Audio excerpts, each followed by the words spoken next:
Hello friends, it's time for the overview for Double Dragon Gaiden, Rise of the Dragons. Now, I think that's one hell of a tongue twister, but managed to pull it off. In any case, this is a roguelike beat-em-up with very light meta progression, so before I get into the game, since the game is about, I'd say, 70 to 90 minutes long, depending on how fast you go, I'm not going to be playing through the whole game, I'm just going to play through like 1 or 2 levels. So you gain tokens.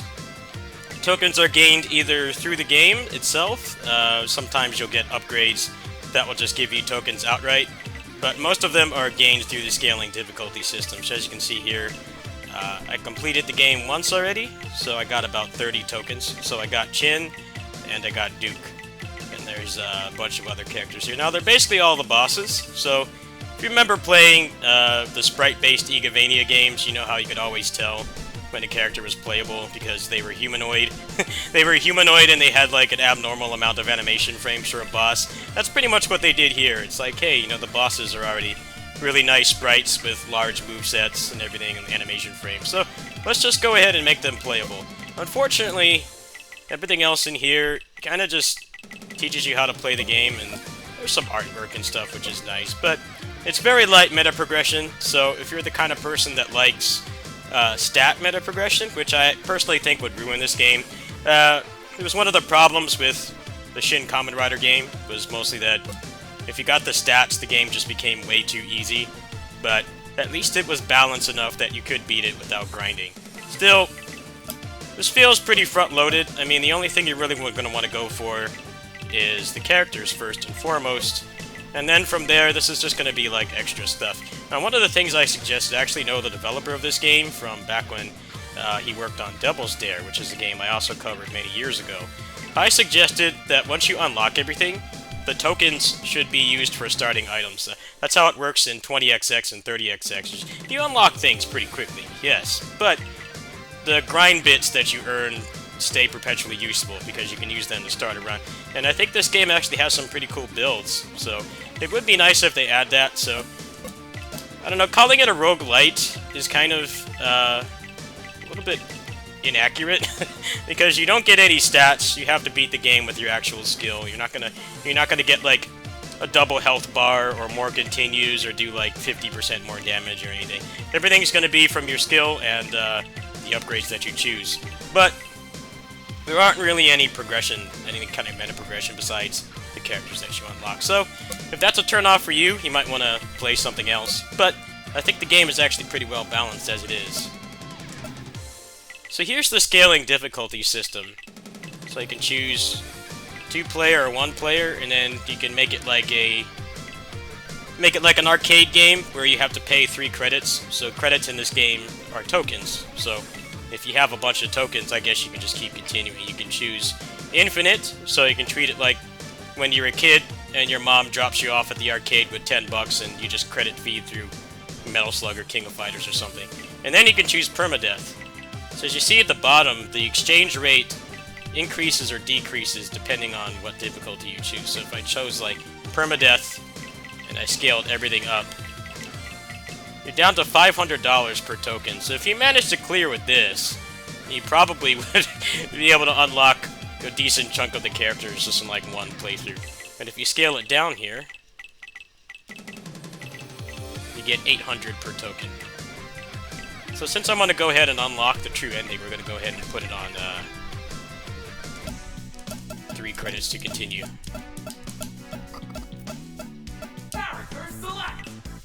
Okay, so you have a bunch of characters you can choose. Right now I'm going to run with Billy and Chin, so go ahead and pick him.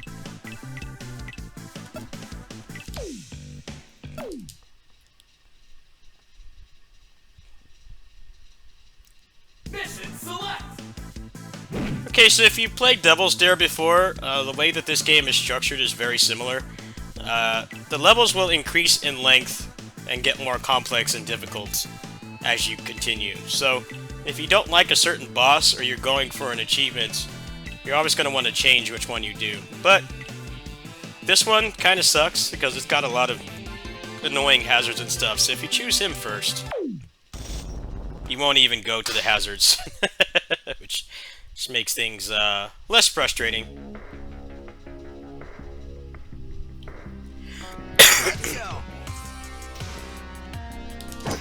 Okay, so you have a normal attack. You also have a dash. Dash in this game is mapped to R1 by default. Now, this game does not have any defensive options, so if you want to do like parries or dodges or anything, you don't have that, but you do have a dash cancel. It's actually very responsive. You can probably hear me pushing the buttons. He's not even doing his animation, you can cancel. So you can use this to both extend combos and make yourself safe. There is a decent amount of super armor in this game, so they kind of expect you to learn how to use it over time, because it will definitely reduce the amount of damage that you'll take.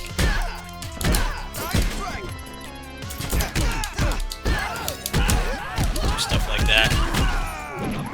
So just like Devil's Dare, if you do more than 3 kills with a special attack, you'll get a food item, and that's going to be your primary way to heal. So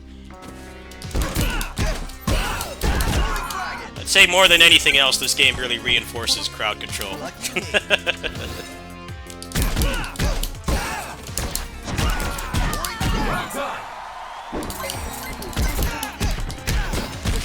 So when your special bar is full, you can tag out.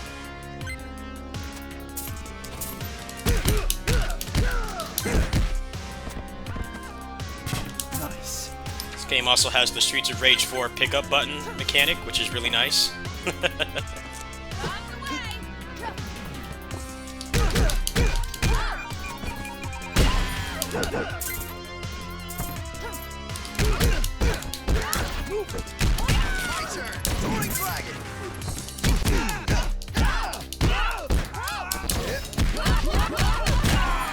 Well done.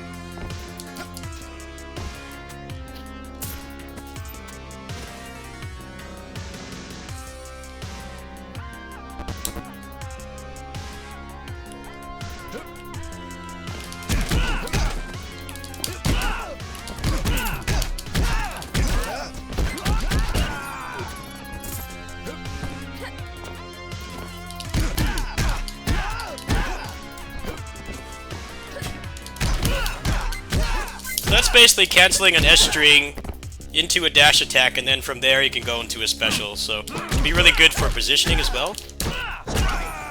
Made a little bit of a mistake there, but you get the point. Oops.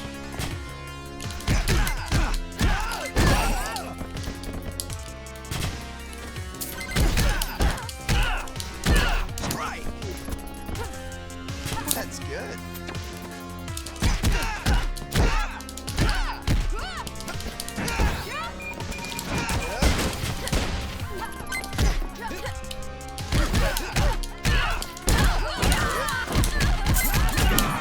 Go. A juicy burger. That's good. This is unrelated to the game, but it's always funny when,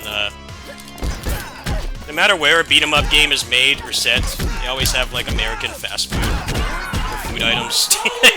Because it's kind of like explosive barrels in video games. If you don't make them red, people won't, like, immediately recognize that they're supposed to be destructible.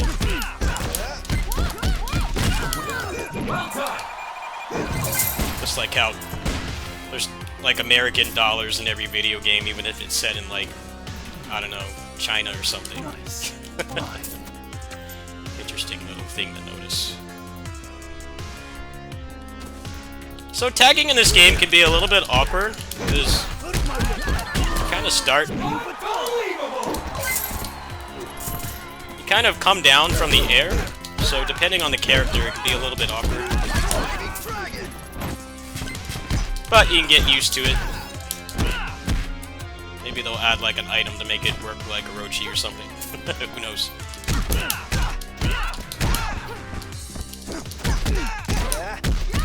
They have mentioned wanting to do some DLC, but I guess it depends on the publisher and how well the game does. Seems to be quite a bit of hype for this game, actually.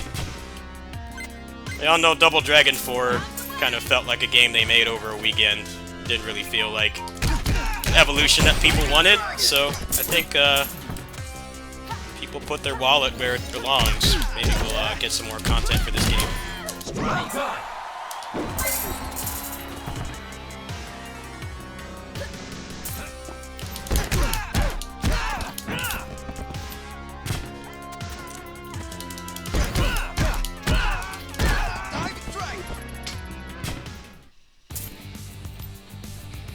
Got a buffet over here.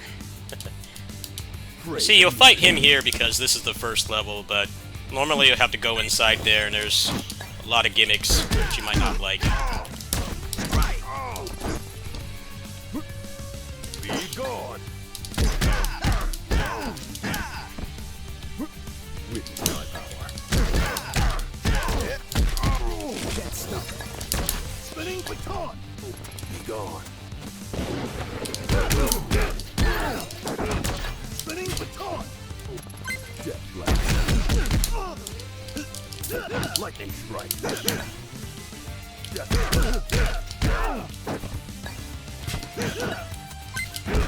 Spinning baton.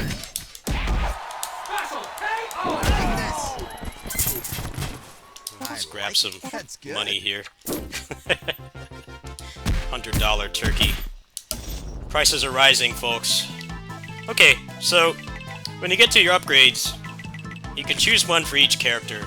So, for instance, right here, what this does is his neutral special will get more damage. It also has extra properties as well, but the game does not tell you what they are, which I think is a little bit strange. I think it would be better if you could make an educated purchasing decision by telling you what it does, but by any case, we're going to go ahead and purchase that for him.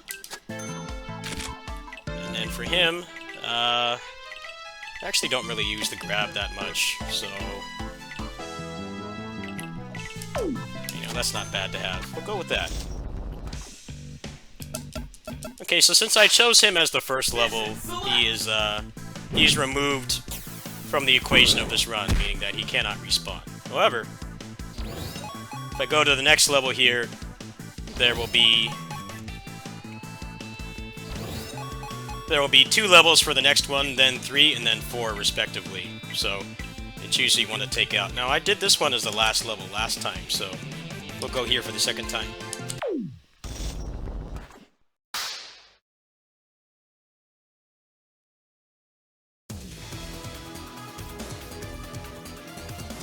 Let's go. I'll show you. Alright, let's keep going.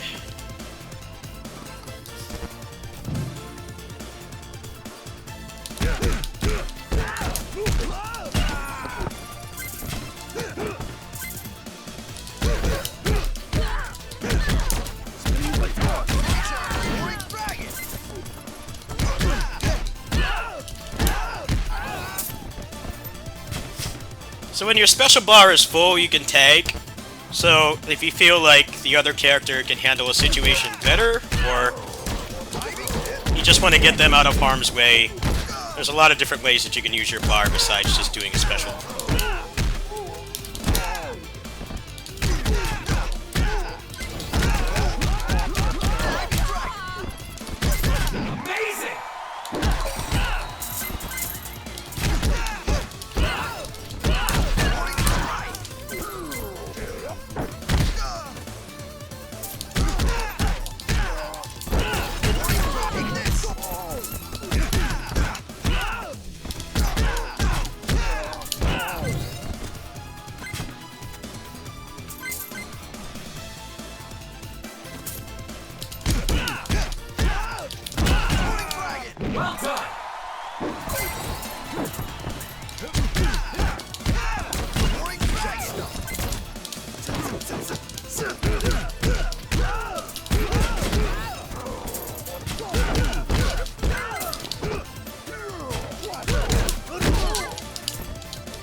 Wolverine over here.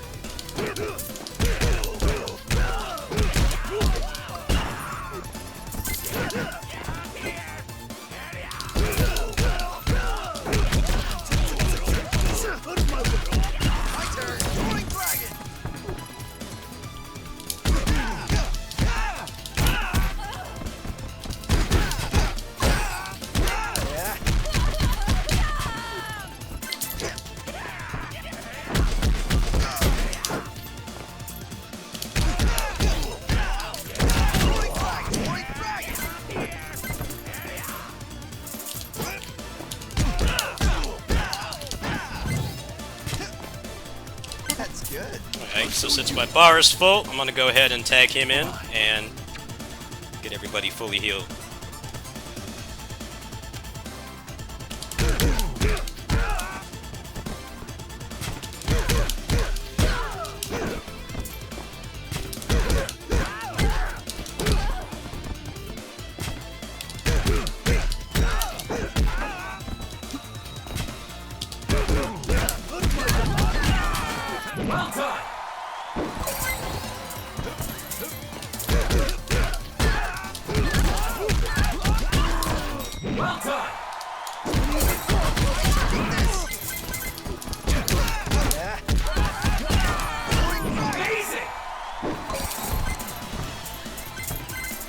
That was a clean room. Go ahead and heal him up and get some extra money.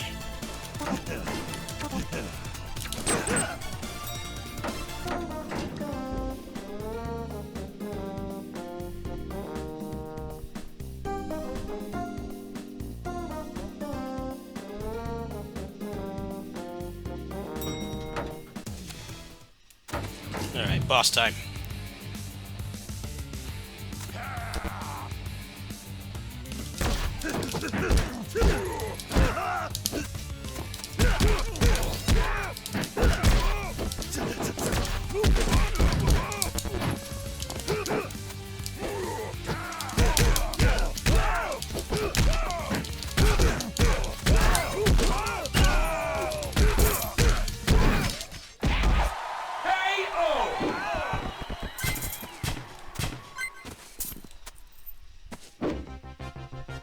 So now you can see that it's going to take 2 levels to beat this boss. Okay, so his Tatsu is pretty good, so I think that's actually probably a good thing to go with. For him, his jump attack kind of sucks, so I don't really want to use that. We're gonna go ahead and go with this.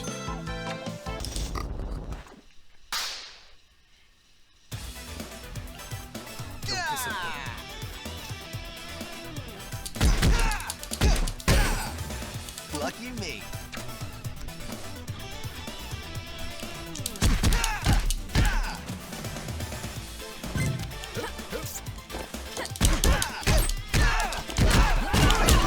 Well done.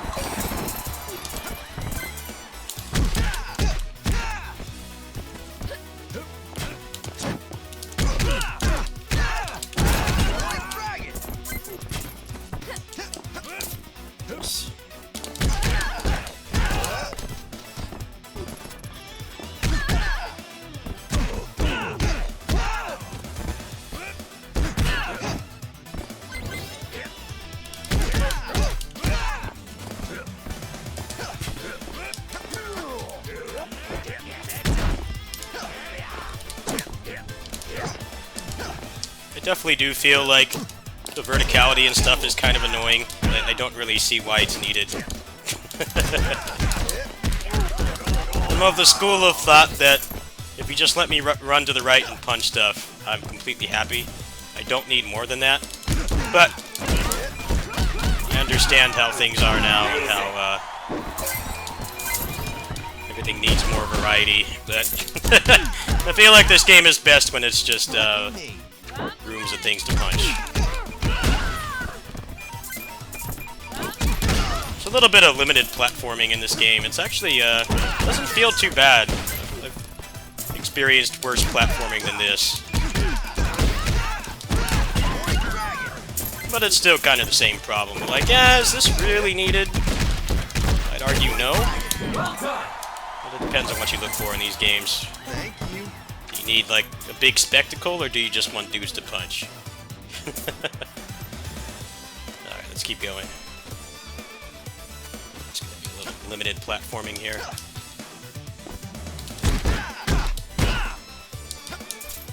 The double jump actually feels pretty good for what it's worth. You can do it, like, past the apex, which is one of the things that makes, double jump in video games feel either good or terrible. You can only do it at, like, a certain point. Or if you can do it at, like, parts of the jump besides the apex, I definitely think it feels a lot better.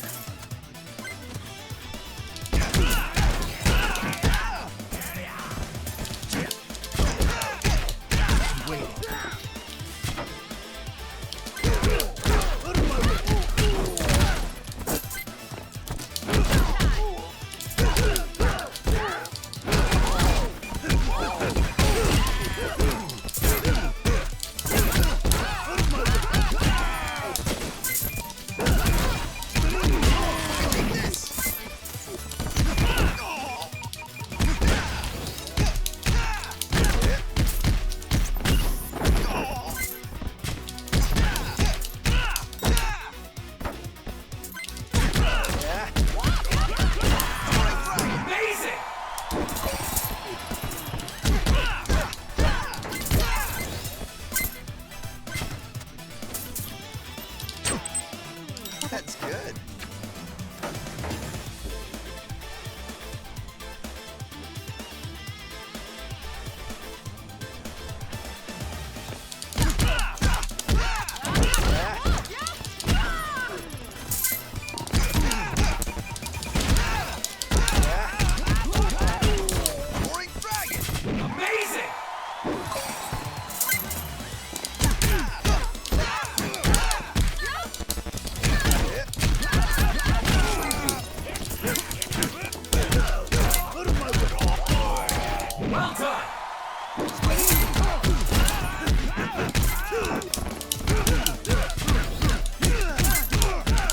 Ouch! I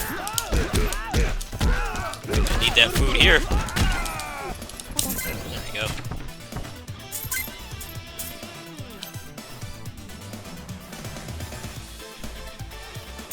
Nice.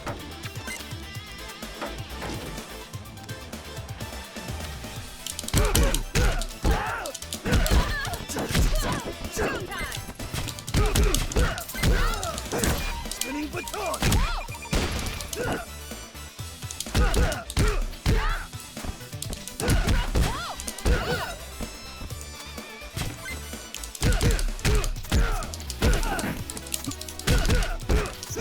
Out of my way.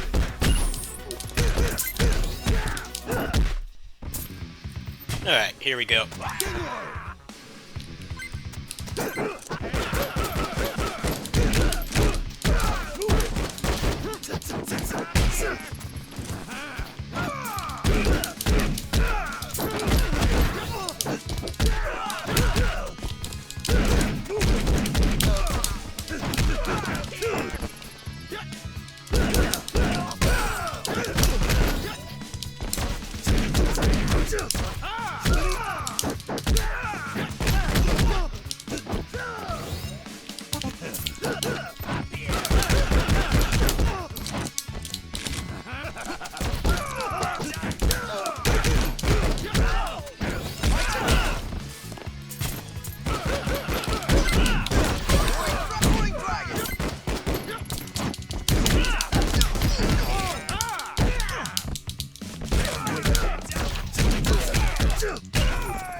Alright, so that's basically about half of the game, so that's a good stopping point for the overview here. That's basically the gameplay loop, so the subsequent levels will have 3 and 4 sections respectively, and then the game ends, at which point you can choose to either end the game or do the true last boss. Now there's 2 endings from that, so you want to get both eventually. But either way, the game will end at about, I'd say, 70 to 90 minutes, so there's also quick saving as well, which I think is really nice. You know, the Ninja Warriors, once again, just came out and does not have quick saves and is about the same length. Well, it's a little bit shorter, depending on if you credit feed or not, but it's nice that they have quick save, so it's co-op as well. It's really nice to have the ability to, you know, stop if your co-op partner needs to do something else. But yeah, that's basically the gameplay loop, so I guess for him, I don't know what the upgraded dive kick does, so we'll go ahead and try it out. Mission select!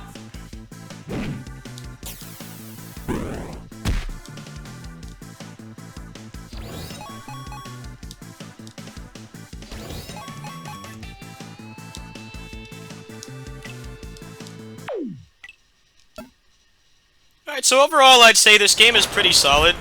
I really only have 2 complaints with it. The first is that the bosses tech out randomly, so it's not that the combo system is pointless, it's just that you can't really lab out things that actually work every time, which I don't really like having random elements with combos. I think it would be better if there was some actual formula, like not repeating a move or something before they teched out, but a lot of times it just kind of happens at random, and there's ways to, you know, bait their bursts and stuff like that, but it definitely does feel like too much of a random factor in an otherwise really skill-based game.